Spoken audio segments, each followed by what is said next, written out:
ಎಲ್ಲರಿಗೂ ನಮಸ್ಕಾರ ಸ್ನೇಹಿತರೆ, welcome to our channel. So friends, ಇವತ್ತು ಬಂದ್ಬಿಟ್ಟು ಈ ಒಂದು ವಿಡಿಯೋದಲ್ಲಿ ನಮ್ಮ ವೆಯ್ಟ್ ಲಾಸ್ ಜರ್ನಿಯಲ್ಲಿ ಡೇ 13 ಡೇ ಡಯಟ್ ಹೇಗೆಲ್ಲ ಹೋಯಿತು, ಏನು ನೆನ್ನೆಗೂ ಇವತ್ತಿಗೂ ಎಷ್ಟು ವೆಯ್ಟ್ ಅನ್ನೋದು ಕಡಿಮೆ ಆಗಿದ್ದೀನಿ, ಏನು ಫುಲ್ ಡೇ ಡಯಟ್ ಎಲ್ಲ ಹೇಗೆ ಹೋಯಿತು ಏನು ಅನ್ನೋದೇ ಇವತ್ತಿನ ಬ್ಲಾಗು. ಐ ಹೋಪ್ ನಿಮ್ಮೆಲ್ರಿಗೂ ಈ ಒಂದು ವಿಡಿಯೋ ಇಷ್ಟ ಆಗ್ಬೋದು. ಇಷ್ಟ ಆದರೆ please like, share and subscribe to our channel. ಹೀಗೆ ಇನ್ನಷ್ಟು ಇಂಟ್ರೆಸ್ಟ್ ಆಗಿರೋಂಥ ವೀಡಿಯೋಸ್ಗೋಸ್ಕರ. ಮಾರ್ನಿಂಗ್ ಎದ್ದಿದ ತಕ್ಷಣವೇ ಬೀಟ್ರೂಟು ಮತ್ತು ಆಮ್ಲ, ಸೌತೆಕಾಯಿ ಜ್ಯೂಸ್ ಕುಡಿತಾ ಇದ್ದೀನಿ ಸ್ನೇಹಿತರೆ.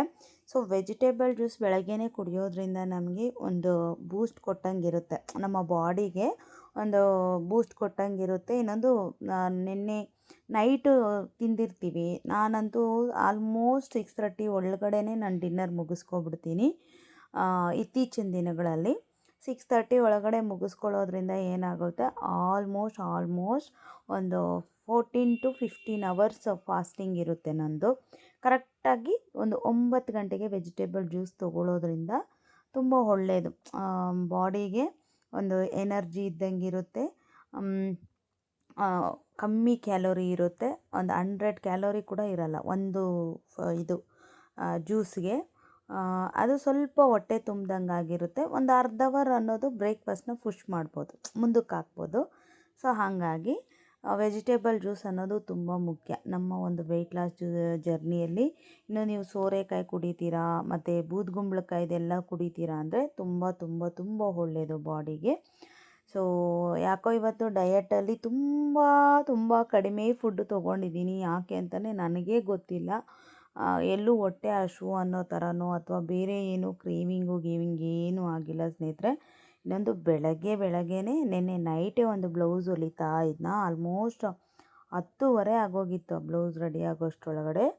ಅವರು ಬಂದಿದ್ದರು 10:30ಗೆ. ಕರೆಕ್ಟಾಗಿ ಏನಾಯಿತು, ನೀಡಿಲ್ ಮುರಿದೋಯ್ತು. ನೀಡಿಲ್ ಮುರಿದೋಗಿ ಮಿಷಿನಲ್ಲಿ ಇನ್ನೊಂದು ನೀಡ್ಲ್ ಹಾಕ್ಬಿಟ್ಟು ಹೊಲಿಯೋಕ್ಕೆ ಹೋಗ್ತೀನಿ, ಜಾಮ್ ಆಗೋಯ್ತು ಮಿಷಿನ್ನು. ಓ ಮೈ ಗಾಡ್, ಸರಿ ಅಂತ ನಾನು ಅಲ್ಲಿಗೆ ಬಿಟ್ಟೆ, ತಲೆ ಕೆಡಿಸ್ಕೊಂಡಿಲ್ಲ. ಹೋಗಿ ಒಂದು ಅರ್ಧ ಗಂಟೆ ವಾಕಿಂಗ್ ಮಾಡಿಕೊಂಡು ಬಂದು ನೆಮ್ಮದಿಯಾಗಿ ಮಲ್ಕೊಂಡೆ. ನನಗೆ ಒಂದು ಕಾನ್ಫಿಡೆಂಟ್ ಇತ್ತು, ಎಲ್ಲೋ ನಾನೇ ರೆಡಿ ಮಾಡ್ಕೋಬೋದು ಅಂತ. ಇನ್ನೊಂದು ಭಯ ಏನಪ್ಪ ಅಂತಂದರೆ, ನನಗೆ ನೆನ್ನೆ ಒಂದು ಬ್ಲೌಸ್ ಹೊಲ್ದಿದ್ದೀನಿ, ಅದರ ಕಾಸ್ಟ್ ಬಂದ್ಬಿಟ್ಟು ನನಗೆ ಅರೌಂಡ್ ಒಂದು 450 ರುಪೀಸ್ ಅಂದ್ಕೊಳ್ಳಿ. ಸ್ವಲ್ಪ ಲೇಸ್ ಜಾಸ್ತಿ ವರ್ಕ್ ಇತ್ತು, ಲೇಸು ಗೀಸು ಏನು ಸುಮಾರು ಒಂದು 3 ಅವರ್ ಆಯಿತು ಅದನ್ನು ಹೊಲಿಯೋದಕ್ಕೆ. ಸೊ ಅಷ್ಟೊಂದು ಕೆಲಸ ಇತ್ತು ಆ ಬ್ಲೌಸಲ್ಲಿ. ಸೊ ಆ 450 ರುಪೀಸ್ನ ಮೆಕ್ಯಾನಿಕ್ಗೆ ಕರೆದ್ರೆ ನಾನು ಅಷ್ಟು ಕಷ್ಟಪಟ್ಟಿರೋದೆಲ್ಲ ಒಂದು ಟೈಮ್ಗೆ ನೀರು ಕುಡ್ದಂಗೆ ಕೊಟ್ಬಿಡ್ಬೇಕಲ್ಲಪ್ಪ ಅಂತ ತುಂಬ ಸಂಕಟ ಆಗ್ತಿತ್ತು ನನಗೆ. ಸೊ ಬೆಳಗ್ಗೆ ಎದ್ದು ದೇವ್ರನ್ನ ಮುಕ್ಕೊಂಡು ನಾನೇ ಮಾಡೋ ಥರ ಆಗ್ಲಪ್ಪ ಅಂತ ಅದನ್ನೆಲ್ಲ ಸ್ವಲ್ಪ ಬಿಚ್ಚಿ, ಸ್ವಲ್ಪ ಯೂಟ್ಯೂಬಲ್ಲಿ ನೋಡಿ, ಸ್ವಲ್ಪ ನನ್ನ ನಾಲೆಜ್ನ ಬಳಸಿ ಹಿಂಗೆ ಮಿಷನ್ ರೆಡಿ ಮಾಡ್ಕೊಬಿಟ್ಟೆಪ್ಪ. ನನಗೆ ಆ ಬೆಳಗ್ಗೆ ಆ ಸ್ಟ್ರೆಸ್ಸು, ಮಕ್ಕಳು ಸ್ಕೂಲ್ಗೆ ಹೋಗೋವರೆಗೂ ಅಯ್ಯೋ ನನ್ನ ಮಿಷನ್ ರೆಡಿಯಾಗಿಲ್ವೇ ಅನ್ನೋದೇ ಫೀಲ್ ಇತ್ತು. ಸೊ ಅದಾದಮೇಲೆ ಇನ್ನೊಂದು ಎಡವಟ್ಟು ಮಾಡಿಕೊಂಡೆ. ಆ ಎಡವಟ್ಟು ಕೂಡ ಹೇಳ್ತೀನಿ. ಎಡವಟ್ಟು ಅಂದರೆ ಅದೇನು ಎಡವಟ್ಟಲ್ಲ, ಹೇಳ್ತೀನಿ. ಇನ್ನು ಇವತ್ತಿನ ವೆಯ್ಟು ಕೂಡ ಸೇಮ್ ವೆಯ್ಟೇ ಸ್ನೇಹಿತರೆ, ಬ್ಯಾಲೆನ್ಸ್ ಆಗಿದೆ, ವೆಯ್ಟ್ ಲಾಸ್ ಆಗಿಲ್ಲ. ನೆನ್ನೆಗೂ ಇವತ್ತಿಗೂ ಏನೂ ಕಡಿಮೆ ಆಗಿಲ್ಲ, ಜಾಸ್ತಿ ಆಗಿಲ್ಲ. ನೆನ್ನೆ ಎಷ್ಟಿದ್ನೋ ಸೇಮ್ ಇವತ್ತು ಕೂಡ 73.300 ಇದ್ದೀನಿ. ಅದಕ್ಕೆ ಕಾರಣ ಮೇ ಬಿ ನೆನ್ನೆ ನಾನು ಸ್ವೀಟ್ ಕಾರ್ನ್ ಅವು ಇವು ತಿಂದಿದ್ದೀನಿ, ಕ್ಯಾಲೋರಿ ಡೆಫಿಸಿಟಲ್ಲೇ ಇದ್ದೀನಿ, ಬಟ್ ಏನಂತ ಗೊತ್ತಿಲ್ಲ. ಇಟ್ಸ್ ಓಕೆ, ಒಂದೊಂದು ದಿವಸ ಹಂಗೆ ಆಗುತ್ತೆ. ಸದ್ಯ ತೂಕನೂ ಜಾಸ್ತಿ ಆಗಿಲ್ಲ, ಕಡಿಮೆನೂ ಆಗಿಲ್ಲ, ಮಿಡಿಲಲ್ಲಿದೆ. ಅದ್ರ ಬಗ್ಗೆನೂ ಹೇಳ್ತೀನಿ. ನಾನು ಏನು ಎಡವಟ್ಟು ಮಾಡಿದೆ ಅಂತಂದರೆ, ನಮ್ಮ ಮನೆಯವರು ಇತ್ತೀಚಿನ ದಿನಗಳಲ್ಲಿ ಸ್ವಲ್ಪ ಚಿಕ್ಕಿ ಪೀನಟ್ ಬರ್ಫಿ ಬರುತ್ತಲ್ವ, ಕಡಲೆ ಬೀಜದ ಬರ್ಫಿ, ಅದನ್ನು ಅಂಗಡಿಯಿಂದ ತಂದು ತಿಂತಾರೆ. ನಾನೇ ಮನೇಲಿ ಮಾಡೋಣ, ಇಬ್ಬರು ಮಾತಾಡ್ಕೊಂಡಿದ್ವಿ, ಕಡಲೆ ಬೀಜ ತರಿಸ್ಬಿಟ್ಟು ಬೆಲ್ಲ 1 kg ತರಿಸ್ಬಿಟ್ಟು ಮಾಡೋಣ ಅಂತ ಮಾಡಿದೆ ಸ್ನೇಹಿತರೆ. ನೋಡಿ ಚೆನ್ನಾಗಿ ಬಂದಿದೆ. ಪ್ಲಾಫ್ ಏನಪ್ಪ ಅಂತಂದರೆ, ನಾನು 900 ಗ್ರಾಮ್ ಬೆಲ್ಲಕ್ಕೆ 1 kg ಮೇಲೆ ಹಾಕಿದ್ದೀನಿ. ಅದು ಪಾಕ ಕಡಿಮೆ, ಬೀಜ ಜಾಸ್ತಿ ಆಗ್ಬಿಟ್ಟು ತಿರ್ವಕ್ಕಾಗ್ದಿರ ತಟ್ಟೆಗೆ ಹಾಕಿ ಸ್ವಲ್ಪ ತಟ್ಟದೆ, ಸ್ವಲ್ಪ ಬಾಣಲೆಲೇ ಗಟ್ಟಿಯಾಗೋಯ್ತು, ಸ್ವಲ್ಪ ಇನ್ನೊಂದು ಸ್ವಲ್ಪ ಎಡವಟ್ಟು ಅಂದರೆ ಆ ಟೇಸ್ಟ್ ಅಂತೂ ಸೂಪರಾಗಿದೆ. ಅಂಗಡಿಯಲ್ಲಿ ಸಿಗುತ್ತಲ್ಲ ಅದೇ ಥರ ಚೆನ್ನಾಗಿದೆ, ತುಂಬ ತುಂಬ ಚೆನ್ನಾಗಿ ಬಂದಿದೆ. 1 kg ಇಷ್ಟು ಬಂತು ಸ್ನೇಹಿತರೆ. ಮಕ್ಕಳು ತುಂಬ ಇಷ್ಟಪಟ್ಟು ತಿಂತಾರೆ, ಇದು ಒಳ್ಳೆಯದು ಮಕ್ಕಳಿಗಾಗಿರ್ಬೋದು. ನಾವು ಕೂಡ ಯಾವಾಗಾದರೂ ತಿನ್ಬೋದು, ಎನರ್ಜಿಟಿಕ್ ಆಗಿರುತ್ತೆ ಅಂತ ಅಂದ್ಬಿಟ್ಟು ಮಾಡಿದೆ. ನೋಡಿ ಸ್ವಲ್ಪ ಆಮೇಲೆ ಬಾಣಲಿನ ಬಿಸಿ ಮಾಡಿ ಬಾಣಲೆಯಲ್ಲಿ ಒಂದು ಕಾಲು ಭಾಗ ಮೆತ್ಕೊಬಿಟ್ಟಿತ್ತು, ಫುಲ್ ಅಂಟ್ಕೊಬಿಟ್ಟಿತ್ತು. ಮತ್ತೆ ಬಿಸಿ ಮಾಡಿದೆ, ಅದು ಸ್ವಲ್ಪ ಲೂಸ್ ಬಿಟ್ಟಿದ್ದೆ, ಎಲ್ಲ ಸೌಟಲ್ಲಿ ಕೆರೆದು ಎಲ್ಲ ಈ ಥರ ಬಾಕ್ಸಲ್ಲಿ ಹಾಕಿಟ್ಟಿದ್ದೀನಿ. ಸೊ ಚೆನ್ನಾಗಿರೋದೆಲ್ಲ ಲಾಸ್ಟಲ್ಲಿ ತಿನ್ನೋಣ, ಯಾವುದ್ಯಾವುದೆಲ್ಲ ಸ್ವಲ್ಪ ಪುಡಿಯಾಗಿದೆಯೋ ಅದೆಲ್ಲ ಮೇಲೆ ಇದು ಮಾಡೋಣ ಅಂತ. ಸೊ ಫಸ್ಟ್ ಇದನ್ನು ತಿಂದ್ಬಿಡ್ಬೇಕು, ಆಮೇಲೆ ಆ ಕಡೆ ಇರೋದು ಈಗ ಮುಚ್ತಾ ಇದ್ದೀನಲ್ಲ ಆಮೇಲೆ ಇದು ಲಾಸ್ಟಲ್ಲಿ ತಿನ್ನಬೇಕು. ಅವೆರಡು ಫಸ್ಟ್ ತಿನ್ನಬೇಕು ಅಂತ ಫಿಕ್ಸ್ ಆಗಿದ್ದೀವಿ. ಸೊ ನಾನು ತಿನ್ನಲ್ಲ ಸ್ನೇಹಿತರೆ, ಯಾವಾಗಾದರೂ ಬೇಜಾರಾದಾಗ ಸ್ವಲ್ಪ ಒಂದಿಷ್ಟೇ ದಪ್ಪ ಇವತ್ತು ಮಾಡಿದ್ದೆ ಅಂತ ಒಂದು ಸ್ವಲ್ಪ ತಿಂದೆ, ಅಷ್ಟು ಬಿಟ್ಟರೆ ಇದು ಮಾಡಿಲ್ಲ. ಚೆನ್ನಾಗಿದೆ ಟೇಸ್ಟ್ ವೈಸು. ಅದೇ ಅಂಗಡಿಯಲ್ಲಿ ಬಂದಂಗೆ ಸ್ಕ್ವಯರ್ ಶೇಪು ಫ್ಲಾಟಾಗಿ ಗೀಟಾಗಿ ಬಂದಿಲ್ಲ, ಉಂಡೆ ಅದು ಇದು ಅಂತ ಪುಡಿ ಹಾಗೆ ಹೇಗೆ ಬಂದಿದೆ ಅಷ್ಟೇ ಸ್ನೇಹಿತರೆ. ಇವತ್ತಿನ ನನ್ನ ಬ್ರೇಕ್ಫಾಸ್ಟ್ ಬಂದ್ಬಿಟ್ಟು ಮೊಟ್ಟೆ ಸ್ನೇಹಿತರೆ.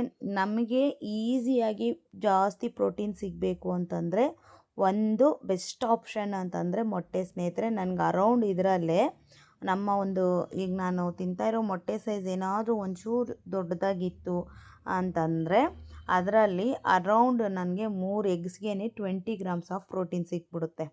ಸ್ವಲ್ಪ ದೊಡ್ಡ ಎಗ್ಸ್ ಅಂದರೆ, ಇಲ್ಲ ನಾರ್ಮಲ್ಲು ಅಂತಂದರೂ ಕೂಡ 18 to 19 ಗ್ರಾಮ್ಸ್ ಪಕ್ಕಾ ಇರುತ್ತೆ.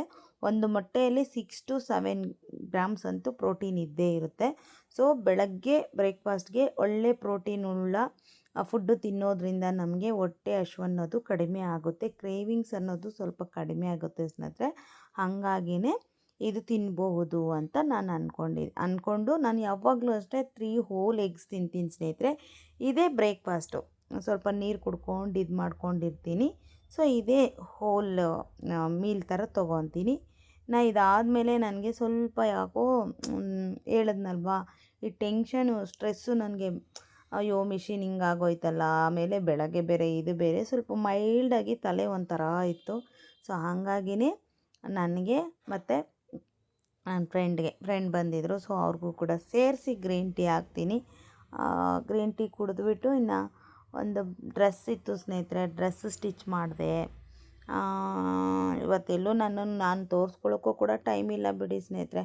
ಒಂಥರ ಅದರಲ್ಲಿ ಬೇರೆ ಏನಾಗ್ಬಿಟ್ಟಿದೆ, ಅದೇ ಹೇಳಿದ್ನಲ್ಲ, ನನಗೆ ಈ ಸ್ಟ್ರೆಸ್ಸಿಂದ ಒಂಥರ ಆ ಡ್ರೆಸ್ ಹೊಲಿಯೋಕ್ಕೂ ಇಂಟ್ರೆಸ್ಟೇ ಬರ್ತಾಯಿಲ್ಲ, ಒಂಥರ ಹೆಡ್ಡೇಕ್ ಆದಂಗೆ. ಈಗಲೂ ಕೂಡ ಮೈಲ್ಡಾಗಿ ಹಂಗೇ ಇದೆ. ಬಟ್ ಏನು ಮಾಡ್ತೀನಿ ಗೊತ್ತಾ, ವಾಕಿಂಗ್ ಹೋಗಿ ಬಂದು ವಿಕ್ಸ್ ಚೆನ್ನಾಗಿ ಈಗ ಹೋಗೋವಾಗಲೇ ಸ್ವಲ್ಪ ಹಾಕ್ಕೊಂಡು ಹೋಗ್ಬಿಡ್ತೀನಿ. ನನ್ನ ಫ್ರೆಂಡ್ಸ್ ಜೊತೆ ಕತೆ ಅದು ಇದು ಅಳತೆ ಹೊಡಿತಾ ಸ್ವಲ್ಪ ಕಮ್ಮಿ ಆಗಿಬಿಡುತ್ತೆ. ಆಮೇಲೆ ಬಂದು ಮತ್ತೆ ವಿಕ್ಸ್ ಹಾಕ್ಕೊಂಡು ಬೇಗ ಮಲಗಿಬಿಡ್ತೀನಿ. ಸ್ವಲ್ಪ ಹೊತ್ತು ಮಲಗಿಬಿಟ್ರೆ ಸರಿ ಹೋಗುತ್ತೆ. ಅದೇ ನೈಟ್ ನೀಟಾಗಿ ಸ್ಲೀಪ್ ಮಾಡಿಬಿಟ್ರೆ ಸರಿ ಹೋಗುತ್ತೆ. ತರಕಾರಿ ಜ್ಯೂಸ್ ಆಯಿತು, ಅದಾದಮೇಲೆ ಮೊಟ್ಟೆ ತಿಂದೆ. ಅದಾದಮೇಲೆ ಇವತ್ತು ಅಮ್ಮ ನುಗ್ಗೆ ಸೊಪ್ಪು ಕಳ್ಸಿದ್ರು. ನುಗ್ಗೆ ಸೊಪ್ಪಿಗೆ ಮೊಟ್ಟೆ ಹಾಕ್ಕೊಂಡು ಹುರ್ಕೊಳ್ಳಮ್ಮ ಚೆನ್ನಾಗಿರುತ್ತೆ. ನಾನೇನು ಅಂದ್ಕೊಂಡೆ, ಸಾಯಂಕಾಲಕ್ಕೆ ಡಿನ್ನರ್ ಥರ ಇದು ಅಲಸಂಡೆ ಕಾಳು ನೆನೆಸ್ಬಿಡೋಣ, ಸಾಯಂಕಾಲಕ್ಕೆ ಮಾಡ್ಕೊಳ್ಳೋಣ ಅಂದರೆ, ಅಯ್ಯೋ ಸಾಯಂಕಾಲಕ್ಕೆಲ್ವರೆಗೂ ಇಡಬೇಡ, ಎಳೆ ಸೊಪ್ಪು ಈಗಲೇ ಮಾಡ್ಕೊಬಿಡು, ಸ್ವಲ್ಪ ಒಂದು 2-3 ಮೊಟ್ಟೆ ಹೊಡೆದಾಕ್ಬಿಟ್ಟು ಪಲ್ಯ ಥರ ಮಾಡ್ಕೊ, ತುಂಬ ಚೆನ್ನಾಗಿರುತ್ತೆ, ಕೊಟ್ಟು ಕಳಿಸ್ತೀನಿ ಅಂತ ಹೇಳಿದ್ರು. ಸ್ವಲ್ಪ ನುಗ್ಗೆಕಾಯಿ, ನುಗ್ಗೆ ಸೊಪ್ಪು ತುಂಬ ಫ್ರೆಶ್ ಆಗಿತ್ತು ಅಂದ್ಬಿಟ್ಟು ಅದೆಲ್ಲ ಕೊಟ್ಟು ಕಳಿಸಿದ್ರು ಸ್ನೇಹಿತರೆ.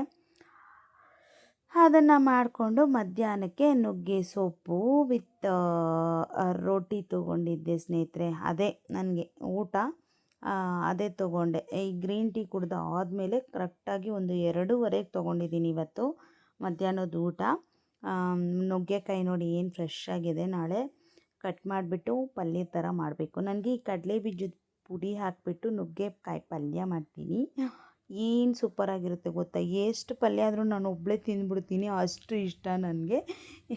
ಅದರಲ್ಲಿ ಏನಪ್ಪ ಅಂತಂದರೆ, ಈ ಅಗ್ದು ಮಾರನೇ ದಿವಸಕ್ಕೆ ನೋವು ಕಾಣಿಸ್ಕೊಳ್ಳುತ್ತೆ ಕೆನ್ನೆಗಳ ಹತ್ರ.